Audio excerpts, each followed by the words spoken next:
Komisi 3 DPR RI meminta Kejaksaan Negeri Sleman, Yogyakarta untuk menghentikan perkara yang menjerat Hogi Minaya, seorang suami yang menjadi tersangka usai berusaha menghentikan 2 penjamret yang mencuri tas istrinya berujung meninggalnya penjamret. Keputusan itu dibacakan oleh Ketua Komisi 3 DPR RI, Habibur Rahman, saat membacakan kesimpulan rapat dengar pendapat dengan Kajari Sleman, Kapolresta Sleman, dan kuasa hukum Hogi Minaya di Kompleks Parlemen Senayan, Jakarta, Rabu 28 Januari 2026. Barang yang sekiranya Sleman, Polresta Sleman dan Pak Kajari Sleman, kita menemui fakta yang telah amat jelas bahwa terhadap Pak Hogi ini tidak layak untuk ditetapkan sebagai tersangka dan terhadap peristiwa tersebut tidak layak untuk dinyatakan sebagai peristiwa pidana. Karena itu tadi kami membuat kesimpulan meminta agar perkara ini dihentikan. Jadi bukan RJ ya. pengajaran terhadap Dalam rapat itu, anggota Komisi 3 DPR RI dari fraksi PDI Perjuangan Safarudin mencecar Kapolres Sleman Kombes Edi Setianto, Erning Wibowo terkait penanganan kasus Hogi Minaya. Safarudin menilai kasus Hogi bukan tindak pidana karena dalam hal membela diri. Kalau saya Kapolda kamu, masih Kapolda, Anda tidak bakalan sampai ke Komisi 3 dan saya sudah berhentikan Anda. Pasal 34 penjelasannya itu lebih rinci lagi di situ. Ada penjelasan pasal 34. Ini bukan tindak pidana. Kalau di KUHP Lamu Perma, alasan pembenar bahwa orang itu membela diri. Membela diri, bukan undang-undang lalu lintas. Anda salah menerapkan hukum.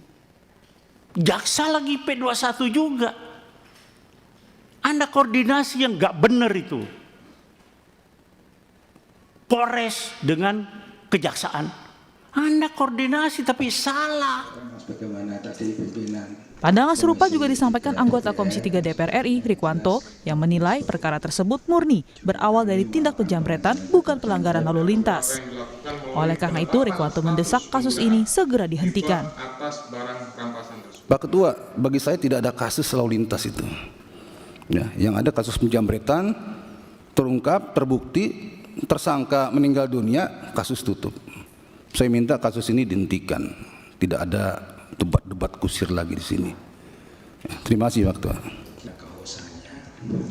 Atas kejadian ini, Kapolres Sleman Kombes Edi Setianto, Erning Wibowo menyampaikan permintaan maaf kepada Hogi Minaya yang ditetapkan sebagai tersangka karena mengejar pelaku jambret pada April 2025. Permintaan maaf disampaikan Edi dalam rapat dengar pendapat umum yang digelar Komisi 3 DPR. Edi menyampaikan awalnya ia ingin menerapkan kepastian hukum atas meninggalnya 2 pelaku jambret yang kecelakaan lalu lintas saat dikejar oleh Hogi. Kini ia mengaku pasal yang diterapkan kurang tepat. Apa yang dirasakan saudara Hogi itu sama sebenarnya yang kami rasakan, hanya kami pada saat itu hanya mau melihat kepastian hukum, ya. Namun rupanya penerapan pasalnya kami mungkin kurang tepat. Pasal seperti ini kami mohon maaf kepada seluruh masyarakat Indonesia dan utamanya kepada Pak Yogi dan Ibu Arsita. Usai rapat bersama Komisi 3 DPR RI, Kepala Kejaksaan Negeri Sleman Bambang Yunianto menyatakan siap menjalankan kesimpulan rapat yang meminta perkara Hogi Minaya dihentikan demi hukum. Mengenai mekanismenya masih menunggu keputusan pimpinan. Pada intinya kami akan melaksanakan kesimpulan yang sudah disepakati bersama dalam kesempatan rapat siang ini tadi. Dan untuk mekanismenya kami akan segera menunggu petunjuk pimpinan. Kami akan segera melaporkan ini dan untuk mekanismenya nanti penghentiannya kita menunggu gitu secepatnya. Adapun Hogi saat ini berstatus sebagai tahanan kota.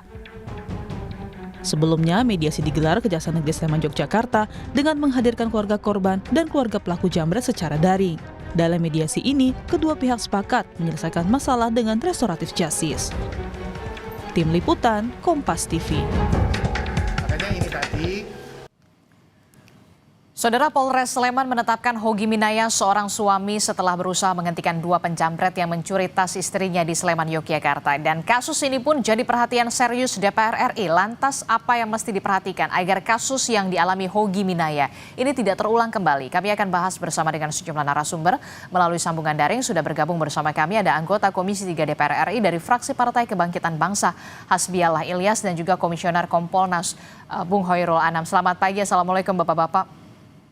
Pagi, selamat pagi, sehat selalu. Ya, saya mau ke Pak Hasbiallah.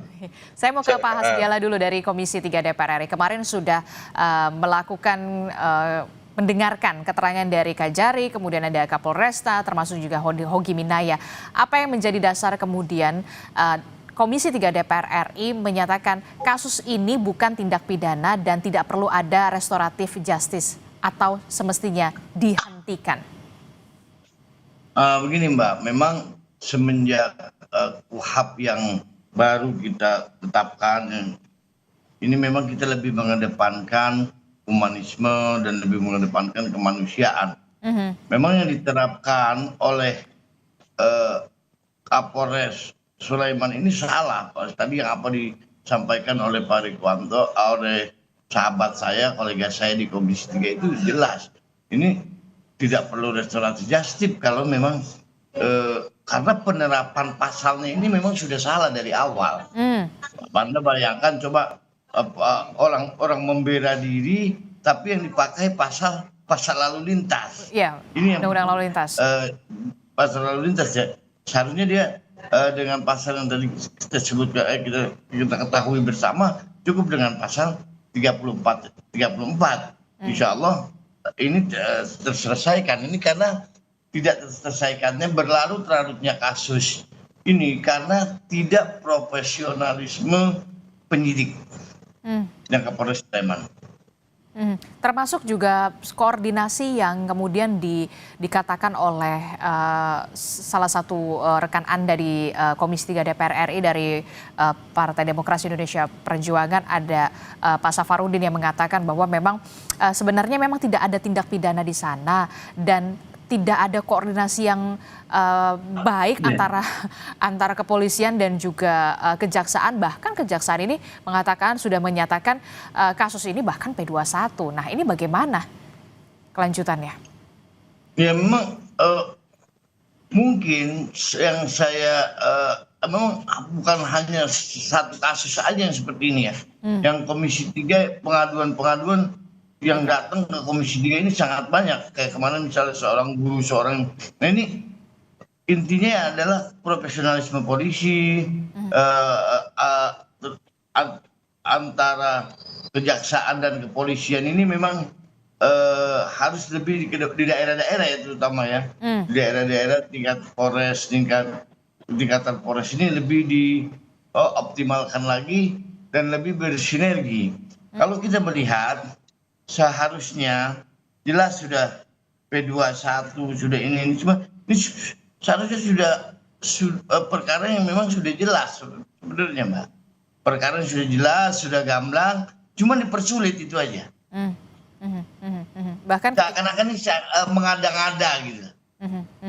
Itu yang kenapa Komisi 3 sampai panggil Kapolresnya dari pihak Kejarinya. Semua kita panggil ke Komisi 3 itu diantaranya itu kita ingin penegakan hukum ini dengan KUHP yang baru, ayo kita lebih mengedepankan restoratif justice. Oke, berarti kalau dari Komisi 3 DPR RI sendiri mendorong agar kemudian kasus ini dihentikan SP3? Iya.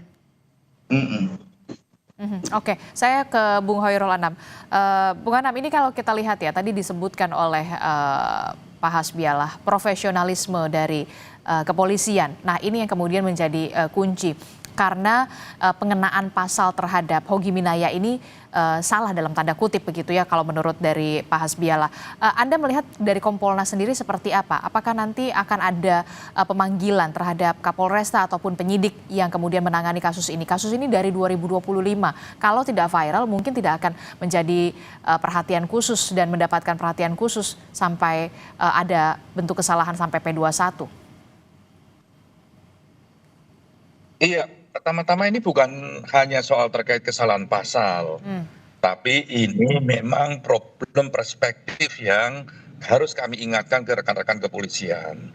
Polisi itu kan dibekali tidak hanya ilmu hukum, tapi ilmu kriminologi, ilmu sosiologi, dan lain sebagainya. Ketika melihat kejahatan-kejahatan jalanan, ya toh, terus ada perlawanan di situ, ya terus ada pembelaan diri di situ lah, kok ini dipandang sebagai sebuah kejahatan berikutnya, itu kan tidak bisa. Ayolah belajar. Dulu ada kasus Bekasi, ya kan, yang begal, yang dibegal kebetulan bisa silat, dilawan pembegalnya mati, lah kok tersangka begitu. Nah kalau kita tidak memahami kondisi kriminologinya, sosiologinya, ya berat. Polisi tidak akan pernah profesional gitu. Ini tidak hanya soal memenuhi unsur tidak memenuhi unsur, tapi ini lebih gedenya apakah ini peristiwa tidak. Saya setuju dengan rekan-rekan Komisi 3 yang mengatakan bahwa ini sebenarnya bukan peristiwa pidana, sehingga bukan soal penerapan pasal dan peristiwa pidananya. Pelaku penjambretan, ya namanya jambret ya pasti lari, pakai motor. Kalau dulu terkenal pakai motor King, misalnya RE King, misalnya gitu. Kalau dia ngebut dikejar, lah ya iya, karena watak dasar kriminologinya memang ya lari, ngebut, gitu, nabrak, meninggal, misalnya begitu. Sehingga upaya untuk perlawanan yang nggak bisa didudukkan sebagai perbuatan jahat, peristiwa pidana. Lah problem utamanya di situ. Ini soal perspektif, bukan tidak hanya soal pasal yang salah dan tidak. Oleh karenanya, ya kami menghimbau Pak Kapolda ya untuk memberikan pengawasan ketat terhadap Kapolres dan Kapolres jangan semata-mata ngomong memenuhi unsur dan tidak memenuhi unsur. Kalau kita memenuhi unsur tidak memenuhi unsur dalam konteks pidana, nanti akan terjebak cari-cari kesalahan orang, gitu loh. Dan saya setuju bahwa semangat sekarang ini penegakan hukum, terutama di KUHP yang baru, ya rasa keadilan, adil gitu. Tidak hanya soal kepastian. Kalau kepastian itu kan debatnya ini ada unsurnya, tidak ada unsurnya. Padahal peristiwa pidana itu hidup di masyarakat, punya logikanya sendiri. Orang dirampok rumahnya, ya kan, terus melakukan perlawanan, lah masa mempertahankan rumahnya terus kena pidana. Tersangka. Iya, terus habis itu RC itu dalam bayangannya ada santunan dan sebagainya loh. Dia terancam kehilangan barang, habis itu terancam harus membayar. Saya setuju dengan statement Pak Habib, jangan sampai hilang barang, hilang macam-macam, kena ya diperas gitu ya dalam konteks RC itu. Nah logika dasarnya nggak begitu. Gitu. Oke, apakah Kompolnas juga akan ikut terlibat untuk menangani kasus ini dalam tanda kutip adalah untuk ada memeriksa Kapolresta dan juga penyidik atau kemudian ini cukup di Propam? Sejak beberapa waktu yang lalu kami sudah komunikasi dengan rekan-rekan Propam dan berkomunikasi dengan Polda DIY, ya kan, untuk mengevaluasi ini. Kalau secara substansi karena memang berkas perkaranya sudah di jaksa, kami tidak bisa ikut. Tapi secara kinerja profesionalitas dari kepolisian tetap kami bisa ikut. Ini jadi pembelajaran agar nggak berulang lagi. Karena ini terus-terusan loh berulang, gitu loh. Yaitu ada kasus begal, ada kasus perampokan, ada perlawanan di situ kok yang karakter dasar perlawanannya kok jadi pidana, itu kan tidak bisa. Padahal dalam berbagai konteks, dalam debat mendasar soal hukum pidana ya, itu perlawanan terhadap kejahatan itu bisa dimaknai sebagai kontribusi pencegahan kejahatan itu sendiri. Gitu. Siapa yang bisa menjamin bahwa kita itu aman semua? Ya, misalnya dengan jumlah polisi yang terbatas misalnya, karena jumlah rasionya masih terbatas, dengan jumlah polisi yang terbatas. Kalau bukan masyarakat sendiri, kalau bukan kontribusi dari masyarakat sendiri, Kedua, apakah kecepatan polisi menyelesaikan masalah di saat peristiwa terjadi?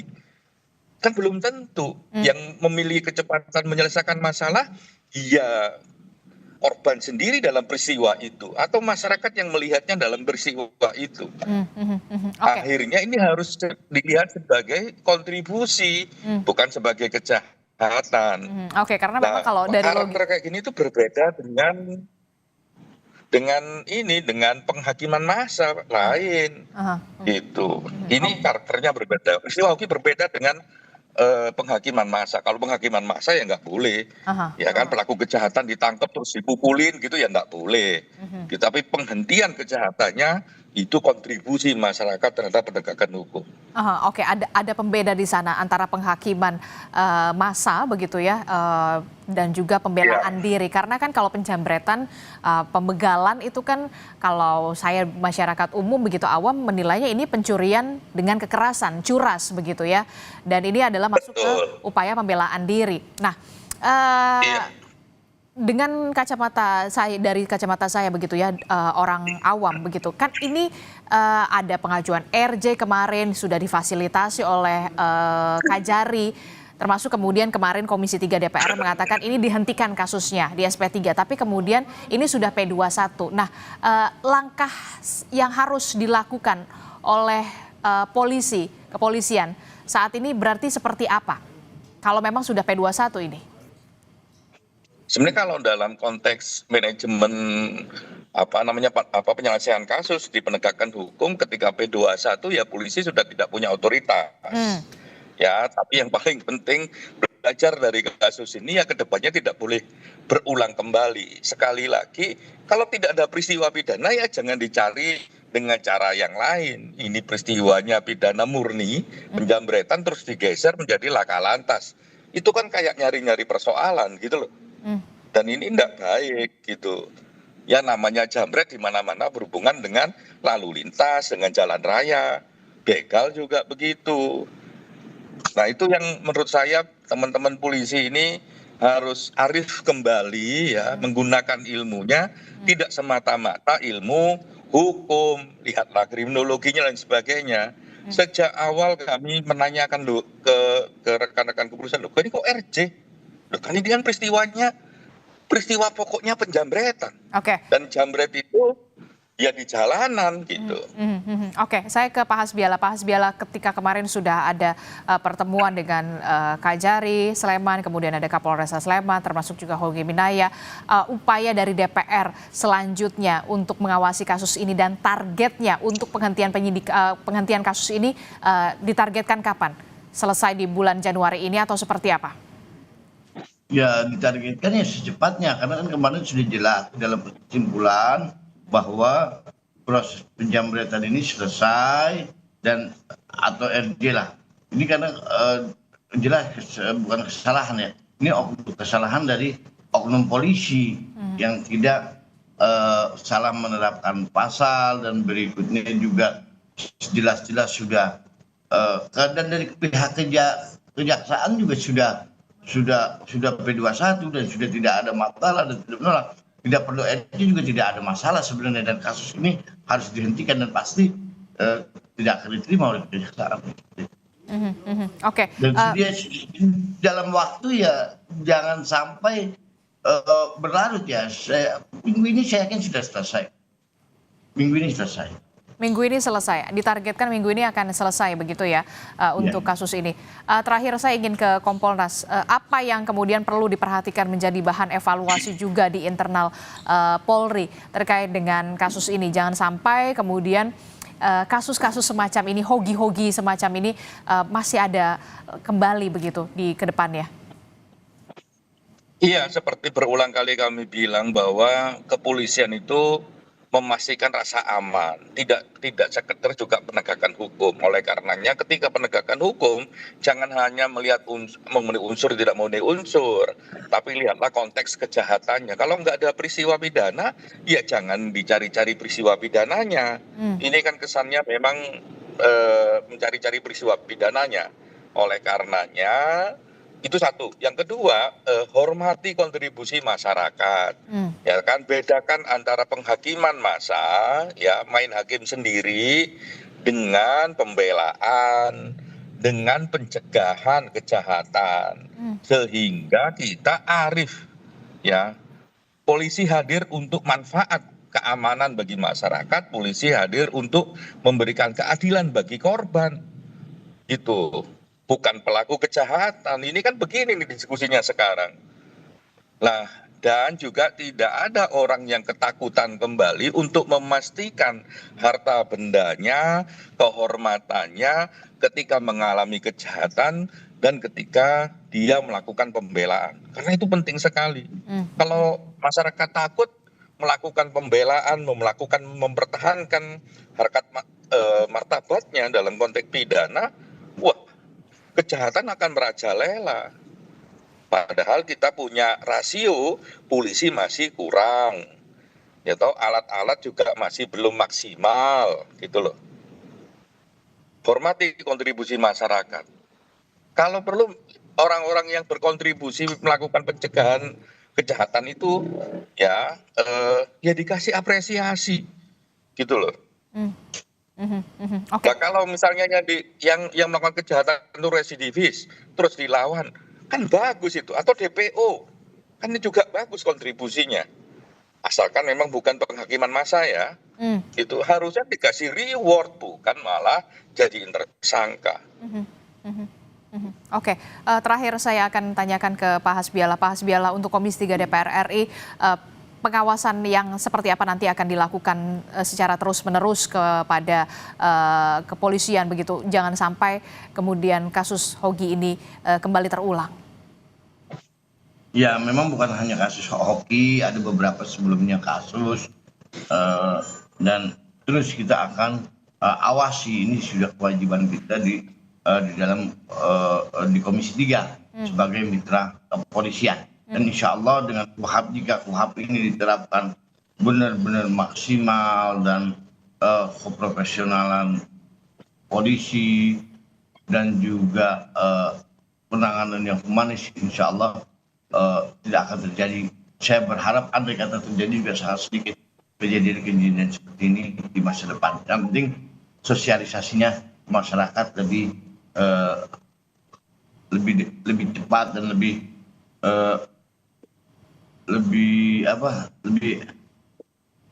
gerak lagi lah polisi seperti ini. Oke, baik, terima kasih anggota Komisi 3 DPR RI dari fraksi Partai Kebangkitan Bangsa, Hasbiala Ilyas, telah bergabung bersama kami, dan juga ada Komisioner Kompolnas Bung Hoirul Anam juga sudah bergabung bersama kami. Sehat selalu Bapak-bapak, Assalamualaikum, selamat pagi. Selamat pagi. Salam sehat selalu.